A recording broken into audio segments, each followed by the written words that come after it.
کیا اللہ تعالیٰ نے یہ دنیا صرف نبی کریم صلی اللہ علیہ وسلم کے لیے بنائی ہے؟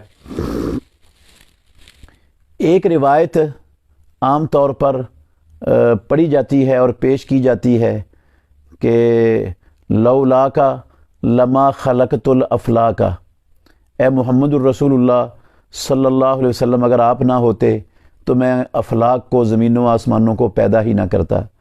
تو یہ کہا جاتا ہے اس روایت کی بنیاد پر کہ جو کچھ بھی ہے وہ رسول اللہ صلی اللہ علیہ وسلم کے لیے بنا ہے، لیکن یہ بات تب تسلیم کی جا سکتی ہے جب یہ روایت، اس کی سند صحیح ہو اور یہ پایہ ثبوت کو پہنچتی ہو، لیکن ایسی بات نہیں ہے۔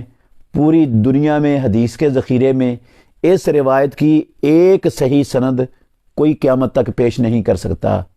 یہ موضوع روایت ہے۔ موضوع اس روایت کو کہتے ہیں جو اسلام کے حلیہ بگاڑنے والوں نے، اسلام کے دشمنوں نے خود اپنے پاس سے گھڑ کر محمد الرسول اللہ صلی اللہ علیہ وسلم کا نام لگا کر وہ لوگوں میں پھیلا دی ہے۔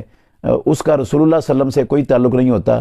یہ موضوع روایت ہے، اور کسی موضوع روایت سے اسلام کا کوئی مسئلہ، کوئی حکم، کوئی چیز دین کی ثابت نہیں ہوتی۔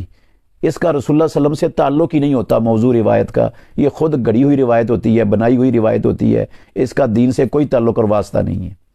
باقی قرآن مجید سے یہ پتہ چلتا ہے، رب العالمین نے فرمایا وَمَا خَلَقْتُ الْجِنَّ وَالْإِنسَ إِلَّا لِيَعْبُدُونَ، میں نے جنوں انسانوں کو اپنی عبادت کے لیے پیدا کیا ہے، اور جو کچھ کائنات میں اللہ نے بنایا وہ سارے انسانوں کے لیے بنایا ہے۔ هُوَ الَّذِي خَلَقَ لَكُم مَا فِي الْأَرْضِ جَمِيعًا، جو کچھ اللہ نے زمین میں تمہارے لیے پیدا کیا ہے وہ تمہارے فائدے کے لیے پیدا کیا ہے، تم اس سے فائدہ اٹھا سکتے ہو، صرف اس سے نہیں اٹھانا جس سے اللہ اور اللہ کے رسول نے روک دی ہے۔ باقی ہر چیز انسانوں کے لیے پیدا کی ہے، اور انسانوں میں محمد الرسول اللہ صلی اللہ علیہ وسلم بھی ہیں، اور انسانوں کو اور جنوں کو اللہ نے اپنی عبادت کے لیے پیدا کیا ہے۔